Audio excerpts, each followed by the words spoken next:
Today we purge pesky power lines promptly in post-production. Hey guys, and welcome to Flirn. My name is Aaron Nace. You can find me on Twitter at AKNacer. Today we got a cool episode. We're going to show you how to get rid of some power lines in the background of a photo. This image is by Gerbir, and it's a really cool photo. Maybe he wanted the power lines back there. That's totally cool. If you guys don't want power lines, things like that, they're going to be in the background, kind of destroying some of your shot. I'm going to show you guys how to get rid of them. It's really not as hard as you might think, especially if your background is a little bit out of focus. So let's go ahead and get into it. I'm going to show you guys. This won't even take that long. What we're going to do, we've got our background layer here, and I'm going to create a new layer on top of that.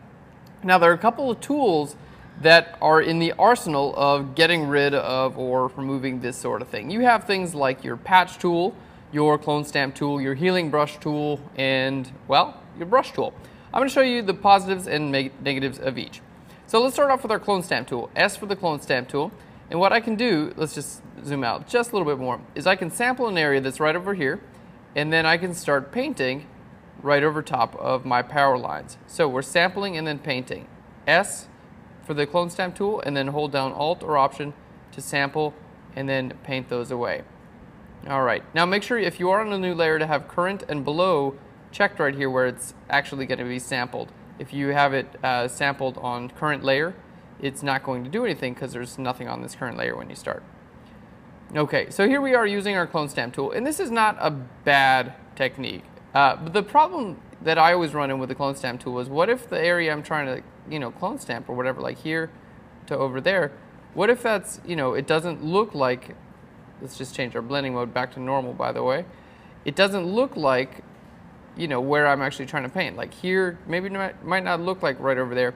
It just can be a little bit tricky, especially when we deal with like large color gradients. You tend to get things like this bright patch here, and it's just going to be really hard to get that right color in there, and you wind up getting something that looks a little bit splotchy and just, quite frankly, kind of bad most of the time. Okay, so let's just make that layer invisible. Let's try a new layer. I'm going to use a healing brush tool. Again, let's sample current and below, and I'm going to sample up here, and we're going to paint right over our little power line. There we go, and that seems to be doing a little bit better. Except for when we start to run into the edge of where this mountain is. Like up here, it's probably going to do all right because there's no real edges. Like it's nice here in the cornfields because there aren't any hard edges. But when you have an edge, like the mountains meets the sky, you get something like that. And the reason is because this tool basically uses the texture of wherever you sample and the color of where you paint and tries to blend them in. Not a bad thing, especially when you have an area that doesn't have a sharp edge, but if you do, you're going to wind up with something that looks like this. Unless you sample another area that has that hard edge, and then you paint that in just like that, and you can see how it brings the cornfields from here over to here, just like that. So sample this area, Alt or Option, bring your cursor right back over here, and start painting it in, and then you can paint in your cornfields, which works down there, but still, again, not exactly what we want. So these tools are really great for a lot of reasons, but sometimes this sort of thing is just not exactly what we want. So we're going to suggest another tool, and it's just going to be the brush tool. And if you guys have been watching Flirn, you know that I'm a huge believer in the brush tool. It's just a really great tool, and I think it gets underutilized. I would almost suggest get better at the brush tool before you worry about clone stamp and healing brush tools and things like that. If you're really good at the brush tool, there's almost nothing you cannot do in Photoshop. So for instance, with the brush tool alone, all I have to do is sample this color that's like right here. So B for the brush tool, hold down Alt or Option, and I'm going to sample this color, and then we're just going to paint. And I've got a flow of about 20% here, which means it's going to allow me to do a build-up here. I can paint over and over and over again, and the more I paint over this area, the more it's going to allow that color to kind of come through. So I'm just doing this over and over again. Sample here, paint a little bit. Sample here, paint a little bit. There we go. If you want a larger brush for some larger blending, just sample, choose your brush a little bit larger, and you're good to go. Now here in the background, we can just basically do the same. Sample this color and paint it in. So this is going to work really well when you guys are doing like an out of focus area like this. Sample the surrounding colors and then just paint them in with a large soft brush.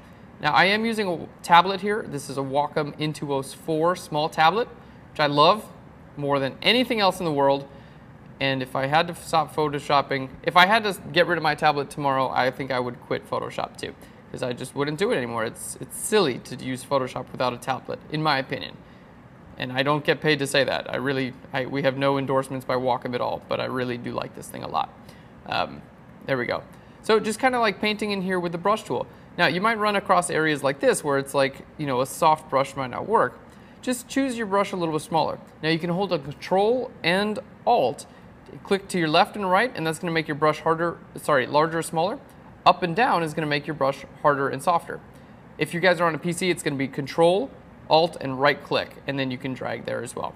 So I'm going to make a smaller brush now, and we're going to sample this color from here, and a smaller brush is basically going to give us the feel of a harder edge. There we go. So we can actually still continue to have that hard edge right inside of our, you know, with the same brush, just chosen to be a little bit smaller. And then we can make up for things like, you know, a little bit of a blurry edge if you were using a larger brush. So I would recommend, you know, start off with a little bit larger of a brush, get your shading in exactly how you want it, and then you can kind of come in afterwards and kind of blend everything in. So that's the before and the after with those power lines. So you can see it really wasn't that hard, and we use the brush tool. You can even zoom in. If you want little pieces of plant, just make a small brush, sample these colors, and just like paint little plants in. Don't be afraid of the brush tool, guys. It's extremely, extremely important. And it makes you think more and more creative. It's just, well, golly, it's just the best thing ever. I'm in love with it, and I think that everyone should be. There we go. So we're just painting that in. So there's the brush tool. Now, what you could do if you're not completely comfortable with the brush tool alone. So here's with the clone stamp tool, okay? Sorry, there we go. There's the clone stamp tool. We see a couple areas like it's lighter here, darker there. It's just hard to do that. Okay, here's our healing brush tool, not the best tool. Here's just the brush tool. But if you don't feel comfortable with just the brush tool, start off with a clone stamp tool, just like we did here, and then grab a brush tool with a nice soft edge, and then just kind of fade it in. And again, I would recommend here using flow over opacity because it'll help you to build up your effect over and over and over again. So we'll use a smaller brush, kind of paint in some of that stuff there as well. So whether you want to use just the brush tool or the clone stamp tool or whatever tool you decide, these are the things that have worked for me in the past. So oftentimes, especially when something's out of focus like this, I will skip all the other tools and just go right to the brush tool because I know you can do just as good, if not a better job, and it's probably going to take less time using the same tool.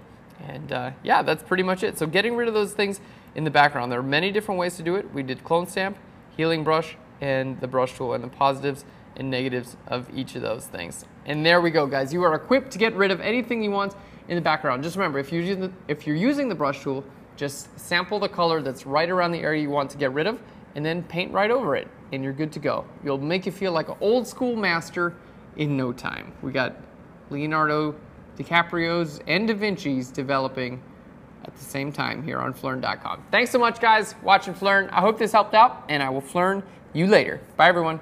All right.